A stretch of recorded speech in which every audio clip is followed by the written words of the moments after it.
अस्सलाम वालेकुम नाज़रीन, मैं हूं आपका दोस्त नदीम अकरम और आज जिस मुद्दे पर बात करने जा रहा हूं वो सिर्फ एक ऐप का मामला नहीं है। यह आपके फोन से ज्यादा आपके दिमाग, आपके घर, आपके रिश्तों, आपकी आजादी पर नजर रखने का मामला है। मोदी सरकार की पूरी कहानी अगर एक लाइन में समझनी हो तो क्या कहेंगे? बिना किसी से मशवरा किए, बिना संसद में ईमानदार बहस कराए, ऊपर से फैसला ठोक दो और कह दो देश हित में है, मानो या चुप रहो। इसी स्टाइल में पहले नोटबंदी आई, फिर कृषि कानून आए, किसानों से पूछे बगैर इलेक्शन कमीशन में एसआईआर वाला खेल शुरू हुआ, विपक्ष से पूछे बगैर, और अब बारी आई है आपके मोबाइल फोन की। मतलब सीधा आपकी जेब में रखी आपकी प्राइवेट जिंदगी पर कब्जा। आज हम बात करेंगे संचार साथी नाम के सरकारी ऐप की, जिसे मोदी सरकार हर नए फोन में जबरन ठूस देना चाहती है। चाहे आप चाहें या ना चाहें, चाहे आपने कभी उसके बारे में सुना हो या ना सुना हो। और सबसे दिलचस्प बात, दुनिया की सबसे सख्त प्राइवेसी रखने वाली कंपनियों में से एक एप्पल खुलकर कह रहा है कि यह ऑर्डर प्राइवेसी और सिक्योरिटी के खिलाफ है। मतलब अब पूरा मामला सीधा हो गया है, एप्पल वर्सेस मोदी सरकार।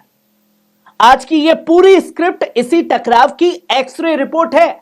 बैठिए, चैन से सुनिए, क्योंकि बात सिर्फ टेक्नोलॉजी की नहीं है, आपके संविधान, आपकी निजता और आपके बच्चों के भविष्य की है। दोस्तों, आपको याद है पेगासस कांड?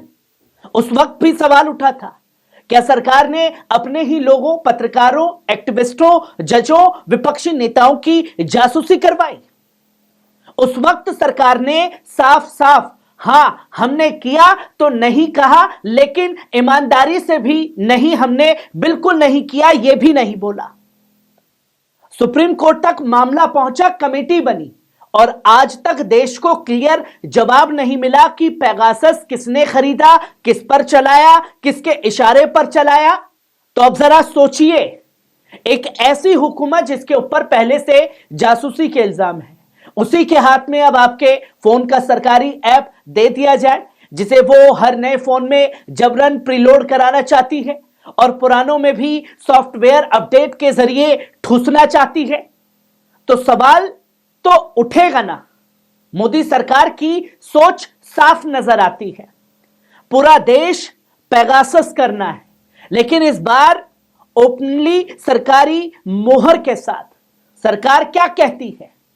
यह तो बहुत मासूम सा ऐप है भाई, यह तो सिर्फ आपका खोया हुआ फोन ढूंढने में मदद करेगा, IMEI ब्लॉक कर फ्रॉड रोकेगा, साइबर सिक्योरिटी बढ़ाएगा।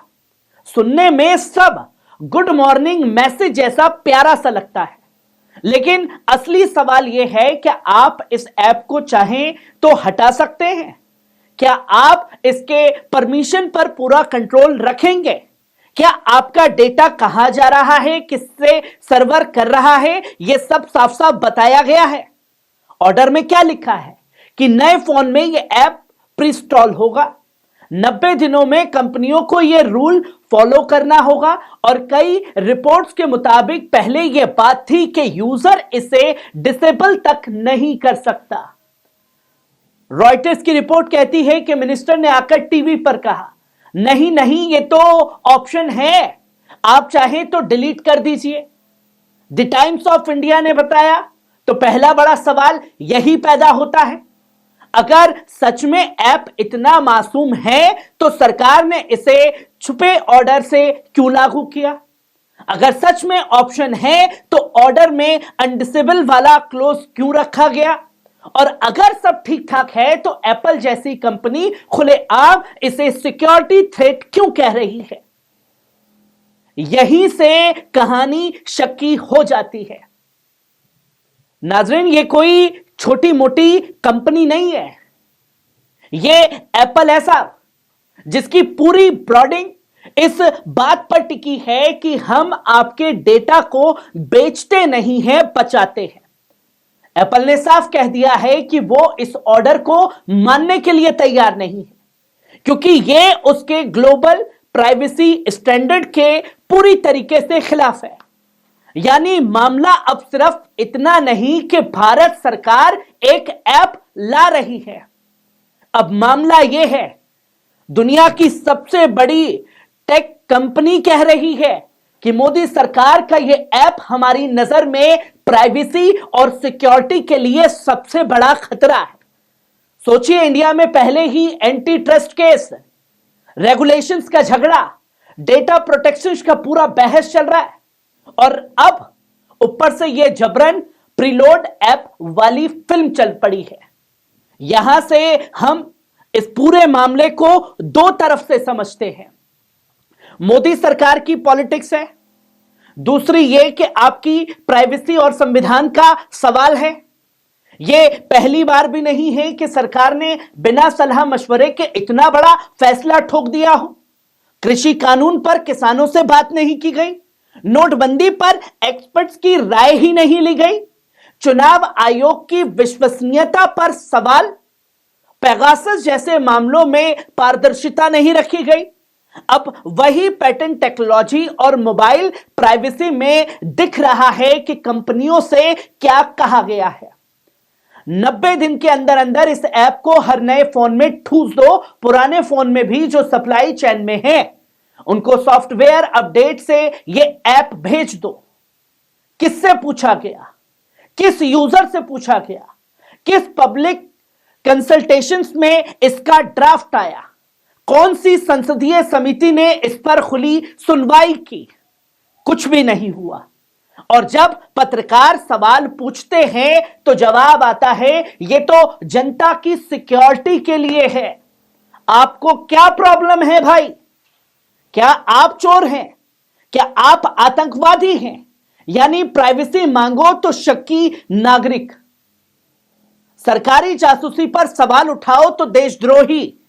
यह वही सोच है जो नेतन्याहू जैसे लीडरों में दिखती है, जहां सिक्योरिटी के नाम पर पूरे मुल्क को एक निगरानी खाने में बदल दिया नेतन्याहू ने।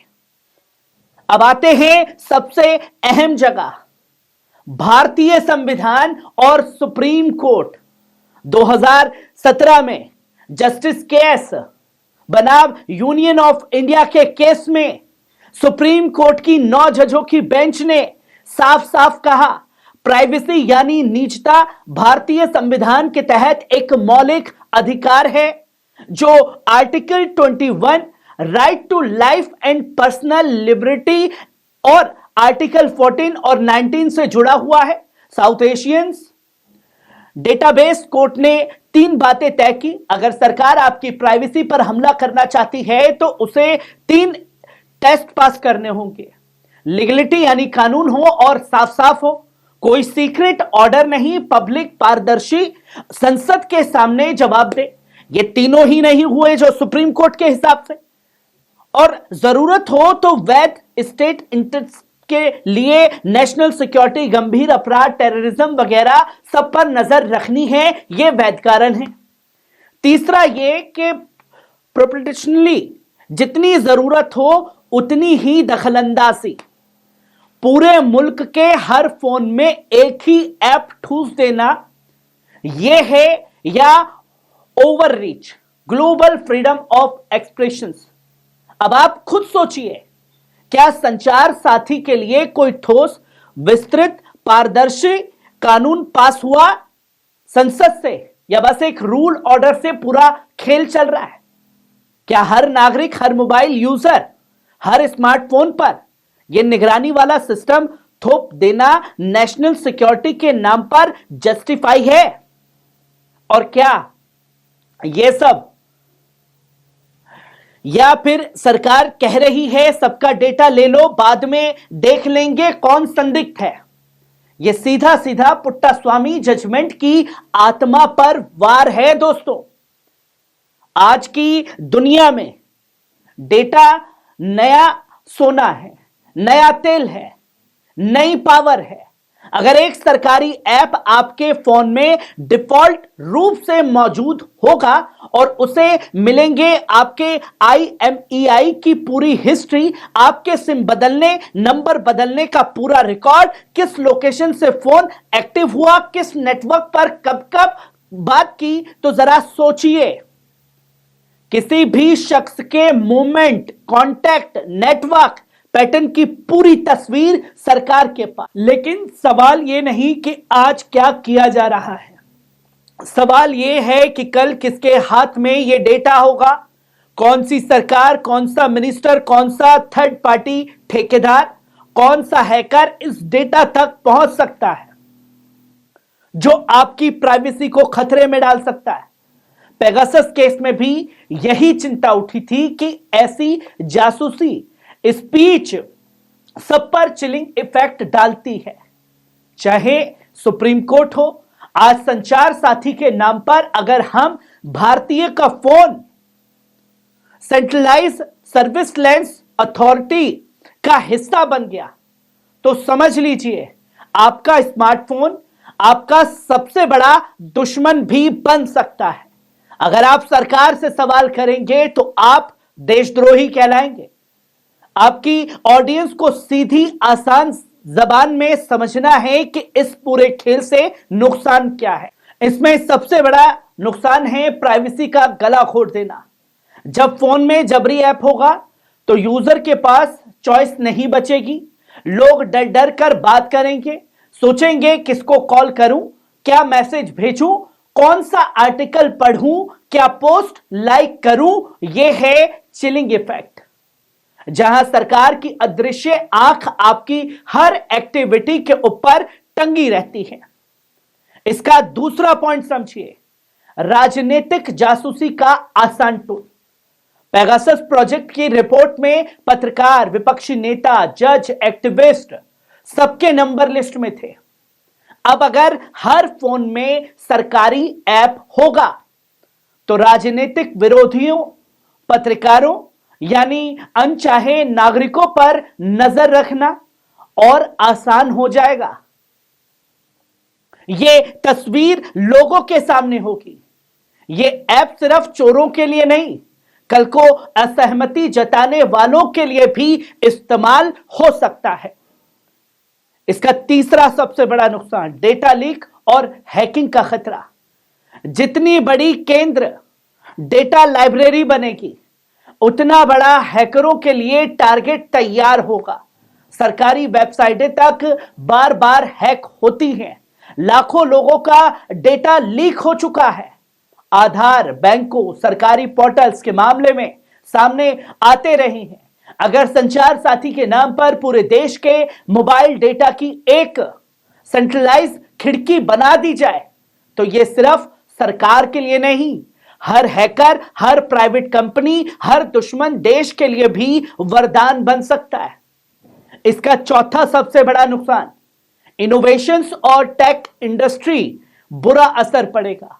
एप्पल, सैमसंग, बाकी इंटरनेशनल कंपनीज पहले ही इंडिया के रेगुलेटरी माहौल से पूरी तरीके से परेशान है। अब अगर भारत हर फोन पर सरकार कंट्रोल्ड ऐप थोपने लगेगा तो मैसेज ये जाएगा, ये मार्केट पॉलिटिकल कंट्रोल के तहत चलता है। यहां यूजर प्राइवेसी का सम्मान नहीं है। लंबी दौड़ में इसका नुकसान किसे होगा? भारतीय यूजर को, क्योंकि अच्छे प्रोडक्ट, अच्छे सर्विसेज, सिक्योर टेक्नोलॉजी वाला इनको सिस्टम कमजोर कर देगा। भारतीय स्टार्टअप को, क्योंकि अगर सरकार ऐसे ऐप थोप सकती है तो किसी दिन आपके प्राइवेट के सामने भी सरकारी ऐप खड़ा कर देगी जिसकी तस्वीरें लोगों के सामने होगी। इसका पांचवा नुकसान, कानून से ऊपर ऑर्डर। लोकतंत्र को बाईपास करना सबसे बड़ा नुकसान है। सरकार कानून बनाने की पारदर्शी प्रक्रिया को छोड़कर सीक्रेट ऑर्डर और रूल से लाखों करोड़ों लोगों की जिंदगी में दखल दे रही है। लोकतंत्र की जान होती है बहस, कंसल्टेशन, पारदर्शिता। लेकिन यहां पैटर्न क्या है? पहले फैसला, फिर पीआर, फिर जो सवाल पूछे उसे देशद्रोही या अर्बन नक्सल बता दो या आतंकवादी बता दो। आपने कई बार सुना होगा इजराइल में सिक्योरिटी के नाम पर कितनी सख्त निगरानी होती है। उस देश से ही पेगासस जैसी टेक्नोलॉजी निकलती है जो दुनिया भर के वेटेड गवर्नमेंट्स को बेची जाती है। नेतन्याहू की पॉलिटिक्स का मॉडल क्या है और उस ढर्रे पर मोदी सरकार क्यों है? सिक्योरिटी के नाम पर निगरानी, सर्विसलेंस को कंट्रोल, और अगर तुम सवाल पूछ रहे हो तो तुम दुश्मन हो, या तो कमजोर हो या सामने वाले से मिले हुए हो। अब जरा भारत की तरफ देखिए। पेगासस के आरोप, पत्रकारों, एक्टिविस्टों के नंबर लीक किए गए, सुप्रीम कोर्ट की कमेटी, लेकिन जनता को स्पष्ट जवाब तक नहीं दिया गया साहब। इंटरनेट फ्रीडम फाउंडेशन और अब संचार साथी के जरिए हर फोन पर सरकार की एक डिजिटल नजर बिठाने की कोशिश हो रही है। तो सवाल पूछना भी जायज है, क्या मोदी सरकार भी नेतन्याहू के उसी नक्शे कदम पर चल रही है, जहां सिक्योरिटी के नाम पर पूरा देश निगरानी का कैंप बन जाता है? हम किसी देश से दुश्मनी की बात नहीं कर रहे हैं, हम एक मॉडल की बात कर रहे हैं जो नेतन्याहू ने अपनाया, उसी को फॉलो अप करते हुए मोदी सरकार बढ़ रही है। टेक्नोलॉजी और प्रोपेगेंडा मिलकर चलता है, नागरिकों की आजादी को धीरे धीरे घेर लेते हैं। अब आखिरी और सबसे जरूरी हिस्सा, जिसकी तस्वीरों को समझना बेहद जरूरी है। बात समझ आ रही है, अब हम क्या करें? आप उन्हें ये बातें साफ साफ कहें, जागरूक बनो, अंधभक्त मत बनो। सरकार जो भी कहे उसे क्वेश्चन करना आपका लोकतांत्रिक हक है। अगर आपके पास छुपाने को कुछ नहीं है तो भी आपके पास प्राइवेसी रखने का पूरा हक है। कानून और अधिकार पढ़ो, डरना नहीं है। पुट्टास्वामी जजमेंट कहता है कि प्राइवेसी आपका मौलिक अधिकार है, कोई भी सरकार इसे ऐसे कुचल नहीं सकती। साउथ एशियन ट्रांसलो ऐप हो या पॉलिसी, सवाल पूछो, क्या ऐप ट्रांसपेरेंट है? क्या उसका कोड ऑडिटेबल है? क्या इंडिपेंडेंट बॉडी उसके डेटा यूज की निगरानी कर रही है? राजनीतिक जवाबदेही मांगो, बिना नफरत के लेकिन सख्ती से। हम जासूसी नहीं चाहते, हम सुरक्षा चाहते हैं, लेकिन संविधान के दायरे में, पारदर्शी कानून के साथ, जजों की निगरानी के साथ।